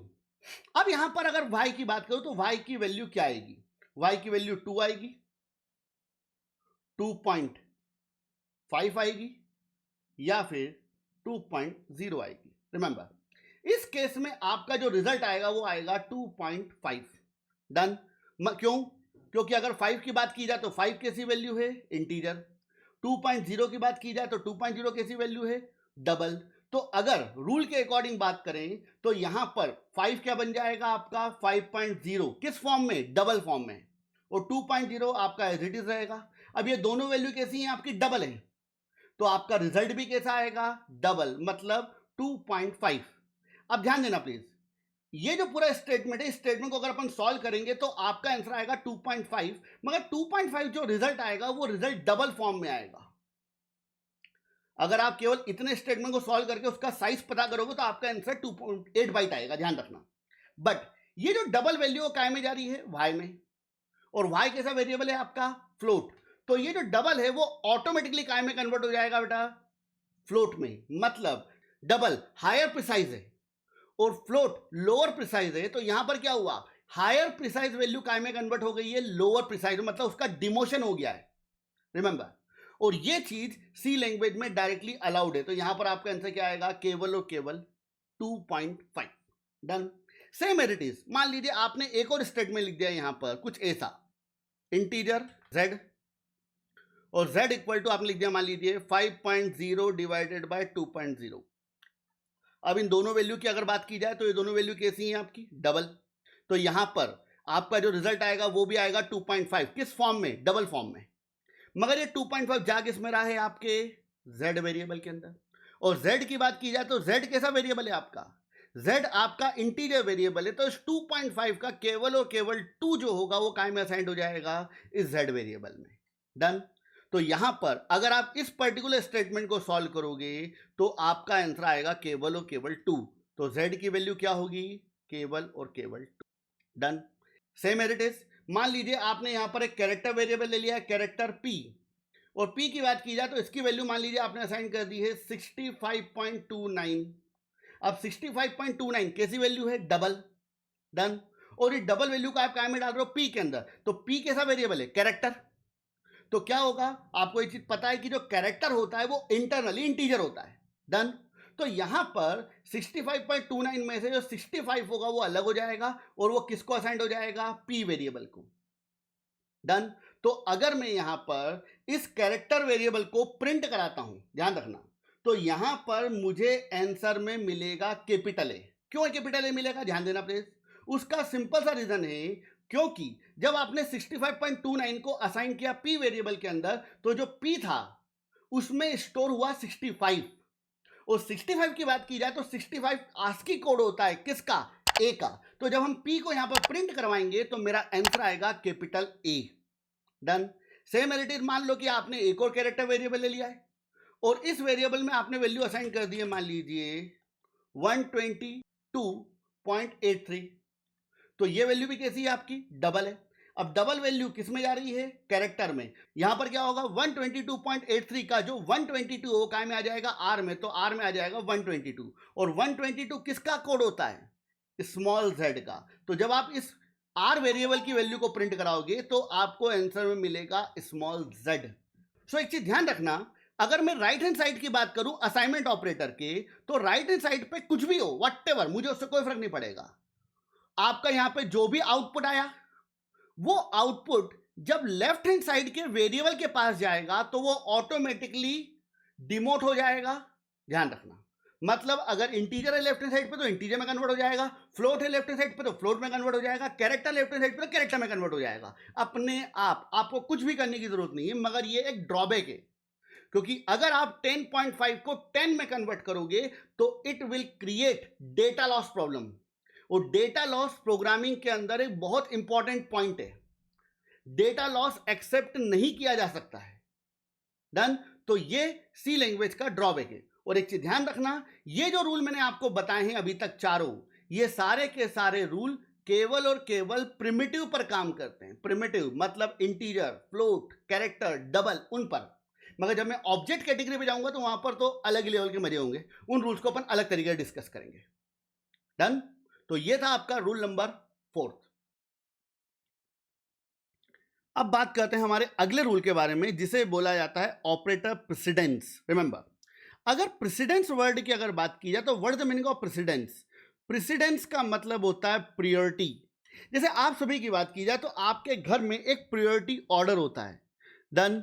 मतलब अगर प्रियोरिटी की बात किया, सबसे ऊपर कौन, दादाजी, फिर कौन, दादी, फिर पापा, फिर मम्मी, फिर आप, जिनकी कोई नहीं सुनता।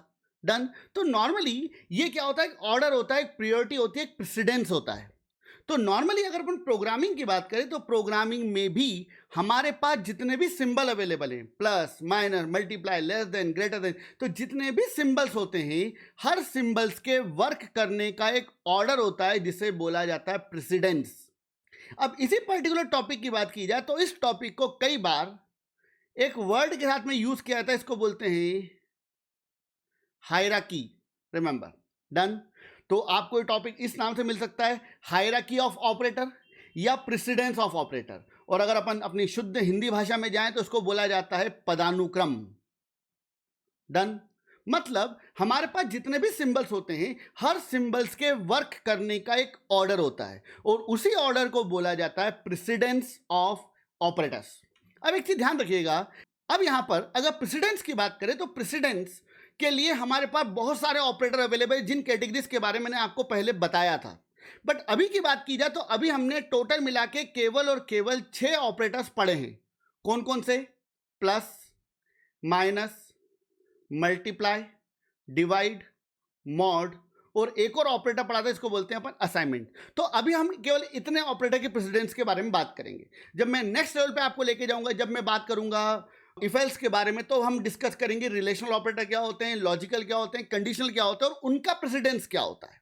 डन। तो वो अपन अलग एक लेक्चर में डिस्कस करेंगे।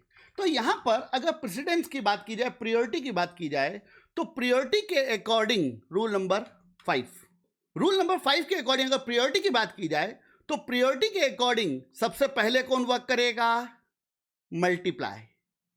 उसके बाद कौन वर्क करेगा, डिवाइड। उसके बाद कौन वर्क करेगा, मॉड। रिमेंबर, मैंने क्या बोला यहां पर, सबसे पहले कौन वर्क करेगा, मल्टीप्लाई। उसके बाद कौन वर्क करेगा, डिवाइड। उसके बाद कौन वर्क करेगा, मॉड। रिमेंबर, ऐसा नहीं है। एक चीज ध्यान रखिएगा, अगर यहां पर बात करें अपन मल्टीप्लाई, डिवाइड और मॉड, इन तीनों की प्रायोरिटी सेम है, इक्वलेंट है। रिमेंबर, ये तीनों फर्स्ट प्रायोरिटी पे आते हैं।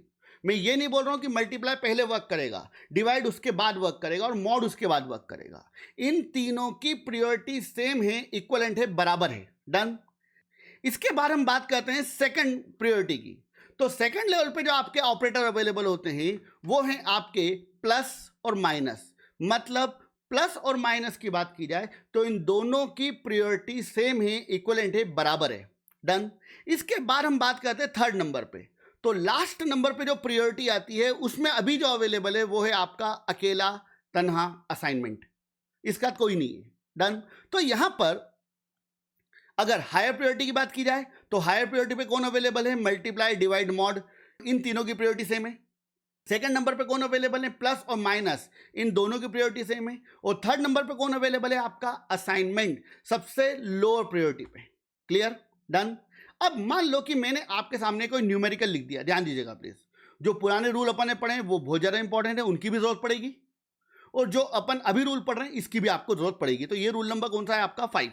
तो मान लीजिए कि आपने यहां पर एक स्टेटमेंट लिख दिया कुछ इस तरीके से, float x equal to 45 plus 7 into 3। अब इस पर्टिकुलर स्टेटमेंट की बात की जाए तो आप एक चीज नोटिस कर रहे हो कि यहां पर टोटल मिला के कितने सिंबल अवेलेबल हैं? 3, 1, 2 और 3। अब इन 3 सिंबल्स की अगर बात की जाए तो यहां पर सबसे पहले आपको चेक करना पड़ेगा कि हायर प्रायोरिटी वाला सिंबल कौन है। तो यहां पर अगर मैं हायर प्रायोरिटी के अकॉर्डिंग बात करूं तो हायर प्रायोरिटी वाला सिंबल है आपका मल्टीप्लाई। तो ध्यान रखना, सबसे पहले कौन वर्क करेगा? सबसे पहले मल्टीप्लाई वर्क करेगा, मतलब 7 इंटू 3 वर्क करेगा। क्लियर? अब इन दोनों के बाद में मल्टीप्लाई के वर्क करने के बाद कौन वर्क करेगा यहां पर प्रायोरिटी के अकॉर्डिंग? प्लस। तो यहां पर 7 इंटू 3 का जो रिजल्ट आएगा उस रिजल्ट को हम एड ऑन कर देंगे किसके अंदर? 45 के अंदर। डन। तो फिर कौन वर्क करेगा? प्लस वर्क करेगा।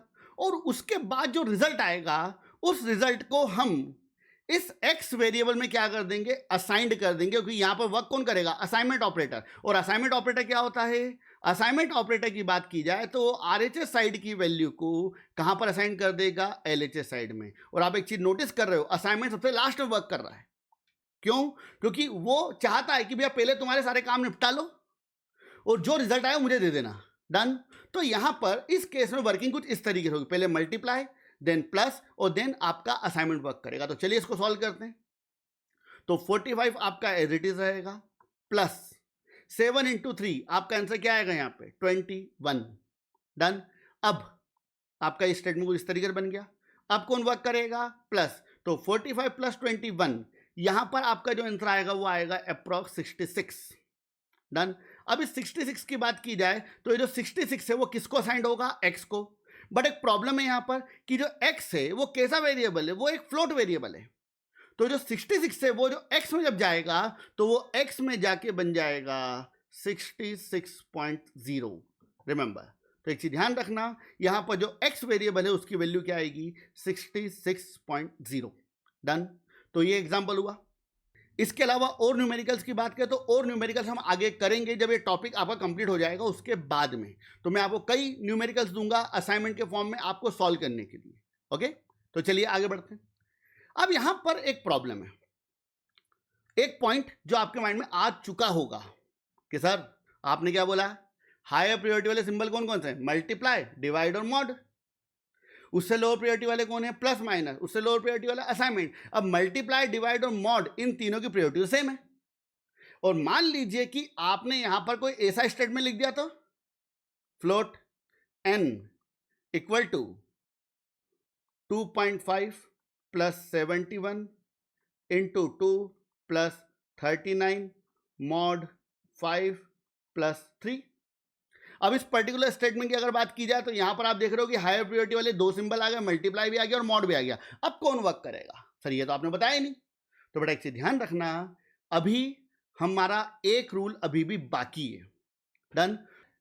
अगर आपके पास ऐसी कोई सिचुएशन आती है जब आपके पास में एक ही स्टेटमेंट के अंदर हायर प्रायोरिटी के मल्टीपल सिंबल्स आ जाएं, तो उस केस में पहले कौन वर्क करेगा और बाद में कौन वर्क करेगा। डन। जैसे मान लो कि आपके घर पे मान लो आपके दो चाचा जी आए और दोनों की एज लगभग सेम है, मतलब मैं ये थोड़ी बोल सकता कि भैया इन चाचा जी की प्रायोरिटी ज्यादा है और उन चाचा जी की प्रायोरिटी कम है।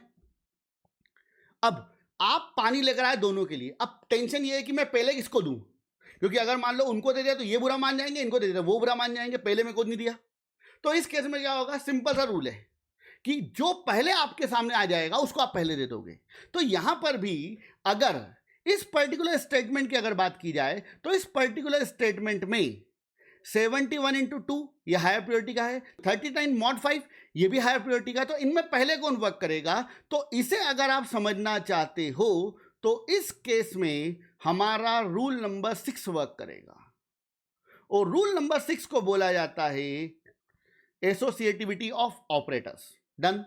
तो चलिए अब बात करते हैं हमारे अगले रूल के बारे में जिसे नॉर्मली बोला जाता है एसोसिएटिविटी। रिमेंबर, अब एसोसिएटिविटी की बात की जाए तो एसोसिएटिविटी वाला जो रूल होता है वो कब लगता है। रिमेंबर, देखिए मैं आपको ऑलरेडी बता चुका हूं कि मान लो कि आपने कोई स्टेटमेंट लिखा, सपोज मैंने यहां पर एक स्टेटमेंट लिख दिया कुछ इस तरीके से, float x equal to 29 plus 71 mod 5 plus 32 divided by 7 into 3 minus का 4 प्लस 62 मान लीजिए, या इसके आगे ओ लगाए थे मॉड 5। डन। अब इस पर्टिकुलर स्टेटमेंट की बात की जाए तो इस स्टेटमेंट में आप एक चीज नोटिस कर रहे हो कि यहां पर हायर प्रायोरिटी वाले सिंबल बहुत सारे हैं। ये भी हायर प्रायोरिटी वाला है, ये भी हायर प्रायोरिटी है, ये भी हायर प्रायोरिटी है और ये भी हायर प्रायोरिटी है। अब इस केस में पहले कौन वर्क करेगा और बाद में कौन वर्क करेगा, तो मैं आपको ऑलरेडी बता चुका हूं कि हायर प्रायोरिटी वाले सिंबल कौन कौन से हैं, मल्टीप्लाई, डिवाइड और मॉड। इन तीनों की प्रायोरिटी सबसे ज्यादा है। सेकंड प्रायोरिटी वाले कौन है, प्लस और माइनस, और लास्ट नंबर पे थर्ड पे कौन है अवेलेबल, आपका असाइनमेंट। अब एक चीज ध्यान रखना, अगर आपको स्टेटमेंट लिख रहे हो जिसमें हायर प्रायोरिटी वाले सिंबल एक साथ आ जाएं तो उस केस में यहां पर एक रूल वर्क करता है जिसको बोलते हैं एसोसिएटिविटी। और एसोसिएटिविटी के अकॉर्डिंग अगर बात की जाए तो ये जो ऑपरेटर्स हैं आपके कौन से, मल्टीप्लाई, डिवाइड, मॉड और प्लस माइनस, इन ऑपरेटर्स की बात की जाए तो ये operator left to right work करते हैं। Left to right, left right बेटा इसका नहीं, अगर इसका लेफ्ट राइट चलोगे तो क्या मल्टीप्लाई हमेशा पहले वर्क कर जाएगा, इसका लेफ्ट राइट नहीं। जो भी स्टेटमेंट आपको दिया गया है, न्यूमेरिकल जो आपको दिया गया है, उसमें जो लेफ्ट में होगा पहले वर्क करेगा और जो राइट में होगा वो बाद में वर्क करेगा। डन। तो मल्टीप्लाई, डिवाइड, मॉड और प्लस माइनस कैसे वर्क करते हैं, लेफ्ट टू राइट। और जो असाइनमेंट है वो वर्क करता है राइट टू लेफ्ट, जो अपन ऑलरेडी पहले पढ़ चुके हैं कि वैल्यू का जो फ्लो होता है हमेशा राइट साइड से लेफ्ट हैंड साइड की ओर होता है, जो अपन पढ़ चुके हैं ऑलरेडी। डन। अब ध्यान दीजिए प्लीज। अब यहां पर बात करते हैं अगर हायर प्रायोरिटीज की, तो पहले अपने को यहां पर सोचना पड़ेगा कि हायर प्रायोरिटी वाले कौन कौन से सिंबल्स अवेलेबल हैं। तो यहां पर एक चीज ध्यान रखना, हायर प्रायोरिटी वाला ये भी है, ये भी है, ये भी है और ये भी है। इस केस में आपको वर्किंग करनी पड़ेगी लेफ्ट टू राइट। तो लेफ्ट टू राइट के अकॉर्डिंग अगर बात की जाए तो हायर प्रायोरिटी में सबसे पहले कौन वर्क करेगा, 71 मॉड 5। रिमेंबर, तो ये वाला स्टेटमेंट वर्क करेगा। इस स्टेटमेंट के बाद में कौन वर्क करेगा, डिवाइड या मल्टीप्लाई।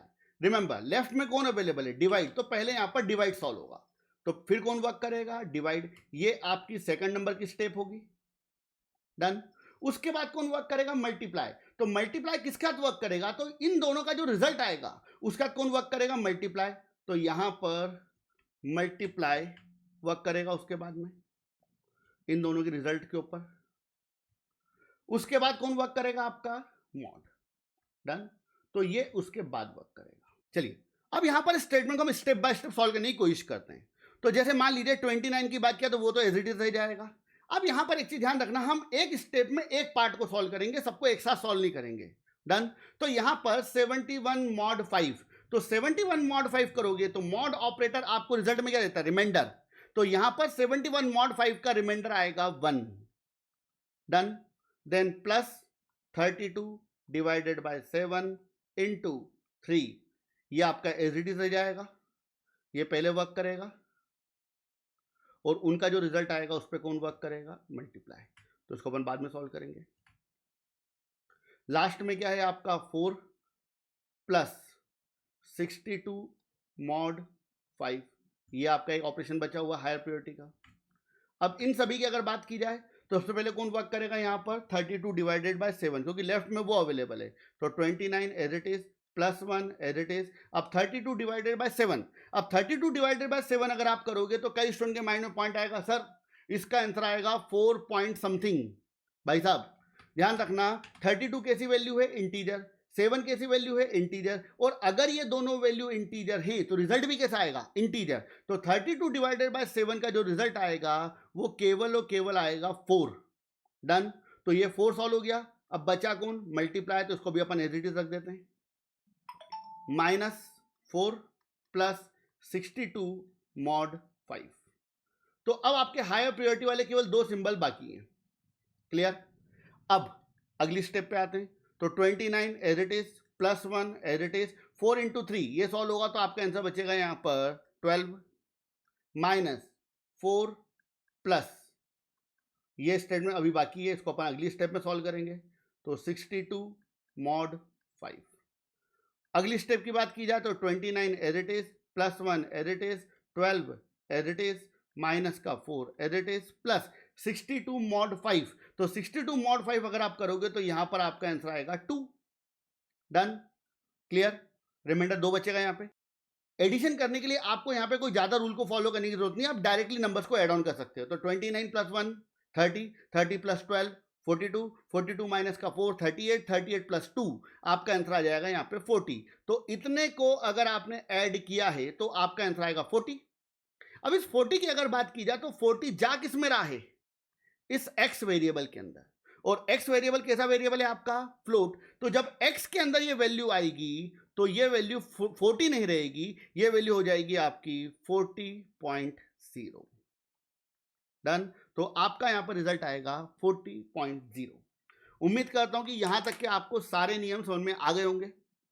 दूसरी इंपॉर्टेंट चीज, मैंने इनिशियली बोला था कि 7 रूल है, मगर मैंने थोड़ा सा मॉडिफाई करके 2 रूल को एक साथ ज्यादा बेटर तरीके से मर्ज किया हुआ है रूल नंबर 2 के अंदर।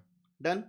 तो टोटल मिला के मेरे अकॉर्डिंग पहले 7 रूल थे, मगर थोड़ा सा आपके लिए कुछ नया बनाने के चक्कर में मैंने उसको मर्ज करा है रूल नंबर 2 के अंदर। डन। तो ये हमारा बेसिक थ्योरेटिकल पार्ट कंप्लीट होता है। लास्ट 2 और 3 लेक्चर्स की बात की जाए तो लास्ट 2-3 लेक्चर्स में हमने एक टॉपिक के ऊपर डिस्कस किया था जिसे बोलते हैं अर्थमेटिक इंस्ट्रक्शन सेट, जिसमें मैंने आपको अर्थमेटिक ऑपरेटर, असाइनमेंट ऑपरेटर और इसके अलावा कुछ अर्थमेटिक रूल्स बताए थे जो कि प्रोग्रामिंग में आपको काम आएंगे। तो उन्हीं रूल्स के बेस पर अब यहां पर हम कुछ न्यूमेरिकल प्रॉब्लम को सॉर्ट आउट करेंगे। अगर आपको वो रूल प्रॉपर्ली समझ में आ गए हैं तो आप वीडियो को यहीं पर पॉज करके डायरेक्टली इस प्रॉब्लम को सॉर्ट आउट कर सकते हैं। यहां पर आपको ए, बी और सी की वैल्यू को इस फॉर्मूले में पुटअप करना पड़ेगा और देन आप खुद सॉल्यूशन निकाल सकते हो। बाद में मैं इस न्यूमेरिकल को प्रॉपर्ली सॉल्व करके बताऊंगा, बट आप एक बार वीडियो को पॉज करो और खुद से सॉल्व करने की कोशिश करो कि आपका रिजल्ट क्या आता है, और अगर आपका रिजल्ट गलत आता है तो आइडेंटिफाई करने की कोशिश करो कि हम गलती कहां कर रहे हैं। डन।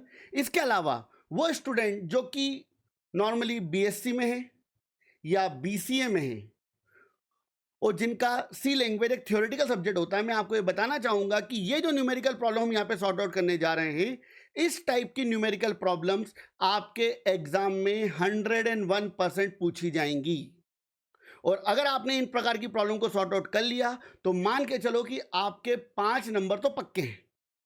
मैं आगे और क्वेश्चन बताऊंगा जो कि आपके टेक्निकल या फिर एग्जामिनेशन में आएंगे, बट अभी इस न्यूमेरिकल को आपको ध्यान देना है। तो यहां पर अगर इस न्यूमेरिकल को हम सॉल्व करते हैं तो सबसे पहले हमको यहां पर ए, बी और सी की वैल्यू को इस फॉर्मूले में पुटअप करना पड़ेगा। तो मान लीजिए मैंने यहां पे स्टेटमेंट लिखा पी असाइनमेंट। डन। अब ए की वैल्यू कितनी है आपकी 89 plus 15 as it is into B की वैल्यू कितनी है, बी की वैल्यू है आपकी 2.5 plus 89 divided by 7 plus C की वैल्यू कितनी है, सी की वैल्यू है आपकी 126 मॉड 12 प्लस 56 माइनस का ए की वैल्यू कितनी है 89 इंटू 9 डिवाइडेड बाय प्लस का 59। अब इस न्यूमेरिकल को अगर हमको सॉल्व करना है तो यहां पर हमको देखना पड़ेगा सबसे पहले हायर प्रायोरिटी सिंबल। तो हायर प्रायोरिटी सिंबल कौन है? मल्टीप्लाई, डिवाइड और मॉड। तो चलो ढूंढते हैं मल्टीप्लाई, डिवाइड और मॉड। तो ये रहा आपका मल्टीप्लाई, ये डिवाइड, ये मॉड, ये फिर मल्टीप्लाई और फिर ये डिवाइड। अब यहां पर आप एक चीज देख रहे हो कि हायर प्रायोरिटी के 5 सिंबल अवेलेबल हैं और रूल के अकॉर्डिंग मैंने बताया था, एसोसिएटिविटी के अकॉर्डिंग मैंने बताया था कि अगर किसी पर्टिकुलर स्टेटमेंट में हायर प्रायोरिटी के सिंबल एक से ज्यादा बार आ जाएं तो उस केस में यहां पर रूल नंबर 6 वर्क करेगा, जिसको बोलते हैं एसोसिएटिविटी। और एसोसिएटिविटी के अकॉर्डिंग मल्टीप्लाई, डिवाइड और मॉड इनका working direction left to right होता है। डन। तो अगर इस न्यूमेरिकल प्रॉब्लम को अपन सॉर्ट आउट करेंगे तो यहां पर 89 एज इट इज रहेगा प्लस। तो सबसे पहले कौन वर्क करेगा? सबसे पहले मल्टीप्लाई वर्क करेगा। तो चलिए सॉर्ट आउट करते हैं। 15 इंटू 2.5, 15 इंटू 2 30.5, हाँ ठीक है 7.5, मतलब आपका यहां पर आंसर आएगा 37.5। कैसे आया मैं आपको बता देता हूं। 15 की बात की जाए तो 15 कैसी वैल्यू है? इंटीजर। 2.5 कैसी वैल्यू है? फ्लोट। गलत, डबल, ध्यान रखना। हाँ, तो 15 कैसी वैल्यू है? इंटीजर। 2.5 कैसी वैल्यू है? डबल। तो 15 जो होगा वो इंटरनली बन जाएगा 15.0, बताया था मैंने। Done. 15.0 into 2.5, 15.0 double value, 2.5 double value, तो रिजल्ट क्या आएगा? 37.5। ये भी डबल वैल्यू होगा प्लस। इसके बाद में 89 डिवाइडेड बाय 7।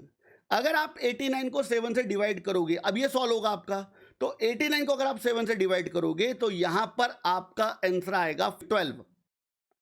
अब कई स्टूडेंट बोलेंगे सर मेरा आंसर तो 12 पॉइंट समथिंग आ रहा है सर, डिवाइड करके चेक कर लो। मैं बोलूंगा भैया बिल्कुल सही हो, गलत थोड़ी हो। मगर प्रॉब्लम यह है भैया कि आप मैथमेटिक्स सॉल्व नहीं कर रहे हो, आप प्रोग्रामिंग में प्रॉब्लम को सॉर्ट आउट कर रहे हो। तो सी लैंग्वेज के रूल के अकॉर्डिंग आपको मैंने बताया था कि अगर ये वैल्यू कैसी है? इंटीजर। ये वैल्यू कैसी है? इंटीजर। तो रिजल्ट भी कैसा आएगा आपका? इंटीजर। तो 12, 89 डिवाइडेड बाय 7 अगर आप सॉल्व करोगे तो आपका आंसर 12 पॉइंट समथिंग जो भी आ जाए, मुझे कोई प्रॉब्लम नहीं उस चीज से। मगर जब ये दोनों वैल्यू इंटीजर हैं तो यहां पर आपका रिजल्ट 12 ही आएगा। पॉइंट के बाद जो भी होगा वो सब खत्म हो जाएगा। डन। तो यहां पर आपका आंसर आया 12 प्लस। अब 126 को अगर आप 12 से मॉड करोगे तो आपका रिमाइंडर क्या बचेगा? तो एक चीज ध्यान रखना, 126 को अगर आप 12 से मॉड करोगे तो 10 टाइम डिवाइड होगा 120 पूरा, और रिमाइंडर कितना बचेगा? 6। तो यहां पर आपका आंसर आएगा 6। Done. Plus 56 as it is minus. अब यहां पर आप देखो मल्टीप्लाई भी है और डिवाइड भी है। इस केस में पहले मल्टीप्लाई होगा फिर डिवाइड होगा, ध्यान रखना। हम लेफ्ट टू राइट चल रहे हैं इस डायरेक्शन में, तो पहले मल्टीप्लाई वर्क करेगा। तो अगर मैं 89 को 9 से मल्टीप्लाई करूंगा तो मेरा आंसर आएगा 801। 801 यू कैन ट्राई, आप ट्राई करके देख सकते हो उसको। तो 89 में आपने 9 से डिवाइड करा, आपका आंसर क्या आया? 801। और 801 में आप कितने से डिवाइड करोगे? 5 से। तो अगर आप 801 को 5 से डिवाइड करोगे तो यहां पर इस पूरे स्टेटमेंट की अगर बात की जाए तो यहां पर आपका जो आंसर आएगा वो आएगा 160 पॉइंट समथिंग। मगर ये सारी वैल्यू कैसी हैं? इंटीजर। तो आपका रिजल्ट भी कैसा आएगा? इंटीजर। तो यहां पर पॉइंट के बाद जो भी होगा मुझे उससे मतलब नहीं है, यहां पर आपका आंसर आएगा केवल और केवल 160। डन। इस पूरे पार्ट को सॉल्व करने के बाद प्लस 59, दैट्स इट। अब इसको अपन डायरेक्टली एडिशन परफॉर्म कर सकते हैं। देखिए एडिशन की बात की जाए तो एडिशन में कौन पहले सॉल्व हो रहा है कौन बाद में सॉल्व हो रहा है उससे कोई फर्क पड़ना ही नहीं है। तो आप जैसा चाहो वैसा सॉर्ट आउट कर सकते हो। मगर हाँ, जब आप मल्टीप्लाई, डिवाइड, मॉड इनको सॉल्व करोगे तो आपको रूल को फॉलो करना जरूरी है। डन। तो 89 प्लस 37.5 क्या आंसर आएगा? 126.5 प्लस 74 माइनस 160 प्लस 59। चलो और सॉल्व कर देते हैं इधर अपन। तो 126.5 प्लस 74, तो यहां पर आपका आंसर आ जाएगा 200.5 माइनस का 160 प्लस का 59, 200.5 माइनस का 160, आंसर आ जाएगा 40.5 प्लस का 59। तो यहां पे आपका आंसर आ जाएगा 40.5 प्लस 59, आपका आंसर आ जाएगा 99.5। डन। और ये 99.5 की बात की जाए तो ये किस में जा रहा है? ये जा रहा है आपके P में। डन। तो P की बात की जाए तो P की वैल्यू यहां पर हो जाएगी 99.5। क्यों? क्योंकि जो P है वो कैसा वेरिएबल है आपका? फ्लोट। तो यहां पर P की वैल्यू बचेगी 99.5। That's it. डन। उम्मीद करता हूं आपको समझ में आ गया होगा। अब आते हैं हम एक और न्यूमेरिकल पे। डन। और ये जो न्यूमेरिकल मैं आपको बता रहा हूं, ये न्यूमेरिकल थोड़ा सा ट्रिकी है। अभी तक के मेरे एक्सपीरियंस के अकॉर्डिंग अगर मैंने ये न्यूमेरिकल 100 बच्चों को दिया है तो 95% स्टूडेंट इस न्यूमेरिकल को गलत करते हैं। तो चलिए देखते हैं उस न्यूमेरिकल को, उसमें ऐसा है क्या। डन। दिखने पे बहुत ज़्यादा सिंपल लगेगा आपको, मगर आपके माइंड में अगर रूल क्लियर नहीं है तो ये न्यूमेरिकल आप सॉर्ट आउट नहीं कर पाओगे। अब देखिए, आपके सामने यहां पर मैंने एक न्यूमेरिकल लिखा है, बहुत सिंपल सा न्यूमेरिकल है। एक वेरिएबल है ए की वैल्यू है 2.5 और यहां पर आपके पास में एक P वेरिएबल है। P कैसा वेरिएबल है? P एक फ्लोट वेरिएबल है। डन। और आपको यहां पर एक बहुत सिंपल सा न्यूमेरिकल दिया हुआ है, इसको आपको सॉल्व करना है। मल्टीप्लाई भी क्या है? 2 का मल्टीप्लाई, 1 का मल्टीप्लाई, 2 का मल्टीप्लाई, 1 का मल्टीप्लाई, कोई बहुत बड़ा काम नहीं है यहाँ पे। तो इसको अपन एक बार प्रॉपरली लिखते हैं एक बार। तो P इक्वल टू ए की वैल्यू कितनी है? 2.5। तो मैंने 2.5 यहां लिख दिया। Done. 2.5 into 2 into 1 into 2 into 1 again 2 again 1 again 2 1 2 1 mod 2। Done. अब ये आपका न्यूमेरिकल है। अब इस न्यूमेरिकल की अगर बात की जाए तो आप एक बार पॉज करो और सोचो कि इसका आंसर क्या आएगा। डन। चलिए, तो मैं एक बार आपको बता देता हूं बेटा डायरेक्टली कि अगर आप इस न्यूमेरिकल को सॉर्ट आउट करोगे तो आपका आंसर आएगा एरर। अब कई लोगों के माइंड में आएगा सर मेरा आंसर तो कुछ और आ रहा है, मेरा आंसर तो कुछ और आ रहा है। अपन देखते हैं कि यहां पर एरर क्यों आएगी। मैंने हर चीज आपको बताई हुई है, तो चलिए एक बार देखते हैं। तो यहां पर अगर आपने 2.5 इंटू 2 किया तो यहां पर आपका आंसर क्या आएगा? यहां पर आपका आंसर 5 आएगा ना, यहां पर आपका आंसर आएगा 5.0। क्यों? क्योंकि 2.5 एक डबल वैल्यू है, 2 एक इंटीजर वैल्यू है, तो इंटीजर काय में कन्वर्ट हो जाएगा? डबल में, और आपका रिजल्ट भी काय में आएगा? डबल में। अब ध्यान देना प्लीज। 5.0 का अगेन मल्टीप्लाई होगा 1 से, रिजल्ट काय में आएगा? रिजल्ट आएगा 5.0 डबल। फिर 5.0 का मल्टीप्लाई होगा 2 में, रिजल्ट क्या आएगा? 10.0, मगर कैसा रिजल्ट आएगा? डबल। फिर 10.0 का मल्टीप्लाई होगा 1 में, रिजल्ट क्या आएगा? अगेन 10.0, मगर रिजल्ट कैसा होगा? डबल।